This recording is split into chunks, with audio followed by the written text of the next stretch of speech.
Sattık şekerine gelip mına жерге tursanыңыздар болады.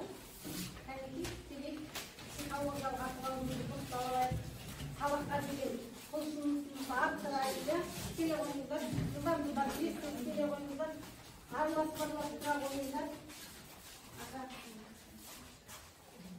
Ал енді бірінші Рамазаннан бастайын мен. Рамазан бүгінгі сабақта сізге мен сәттілік деймін. Сіз ары қарай әр оқушыға тілек айтып жіберсеңіз. Бүгінгі сабақта беске алдым. Бүгінгі сабақта барлық сұрақтарға жақсы жауап береді. Бүгінгі сабақта ынтаммен қатысуға тілектеспін. Бүгінгі сабақта белсенді болмады. Бүгінгі сабақта жақсы қабат Сұраққа жауап береді. Химиялық элементтердің валенттілігі дегеніміз не болса? Су деп, оттек, дұрыс. Жұптық жұмыс екеуден орындайсыздар. Сіз аяулым екеуіңіз орындайсыздар, Арсен. Сіз екеуіңіз орындайсыздар, сіз екеуіңіз орындайсыздар. Сіздер де сондай, Ажар екеуіңіз орындайсыздар, кім екеуіңіз? Сыздан. Жұптық жұмыс. Мына элементтердің валенттілікті құрақсын көк сызықпен, ауыспалы элементтің астын жасыл сызықпен сызыңыздар. Міне, жасыл, жарайды, қызылмен сыза беріңдерші.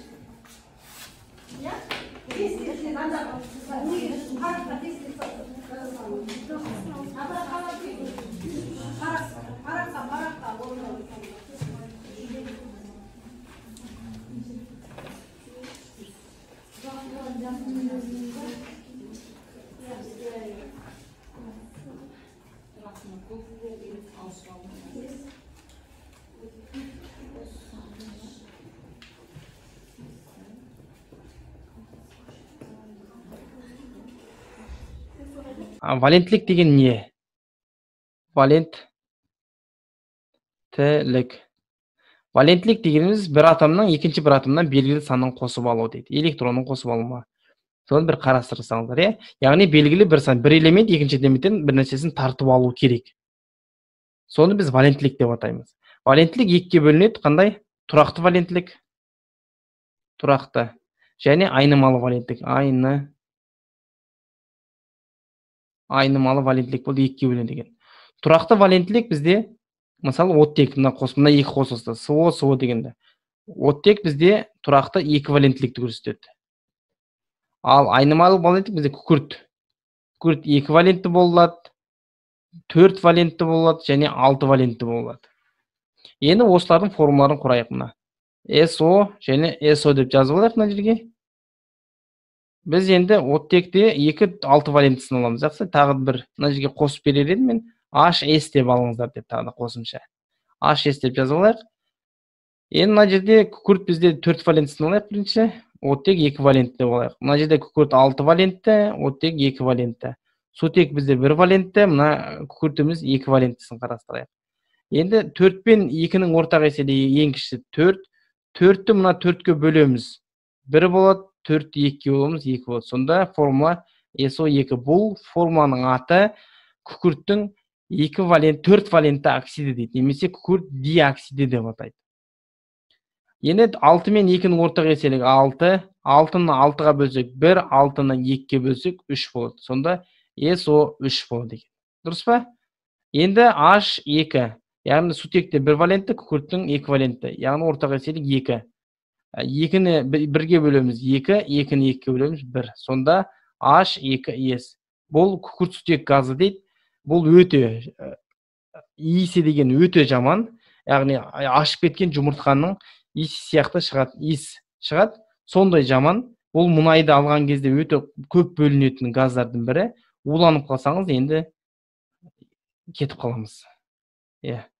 Уланып қаламыз. Өте қатты уланып қаламыз. Сондықтан абайлау керек. Жалпы осы қосымша сіздерге тағы берейін. Мына заттардың формуларын табыңыздар деп. H10 табыңыздар.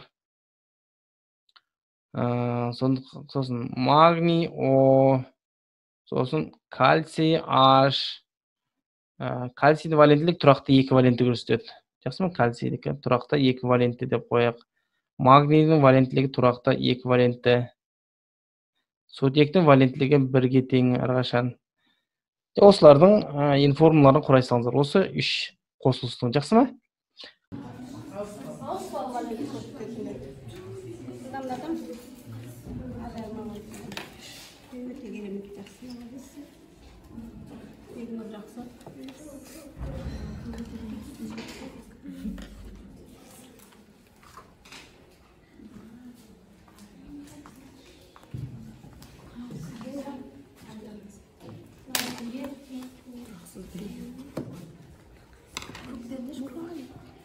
Бермейді олар.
Сабақты бекітеміз ондай болса, жаңа сабақты назарларыңыз экранда болсын. Яғни UZIS программасы бойынша телефондарыңызға жүктеңіздік парольді бәрі тез жазам.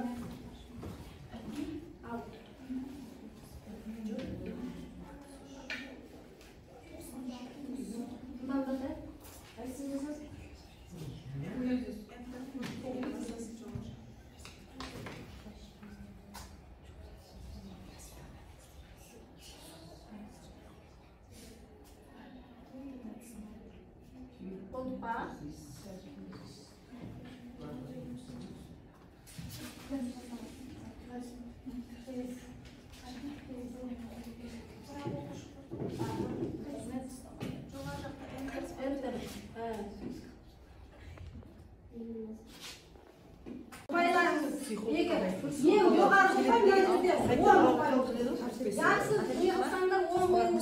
жоғары болады. 15 одан кейін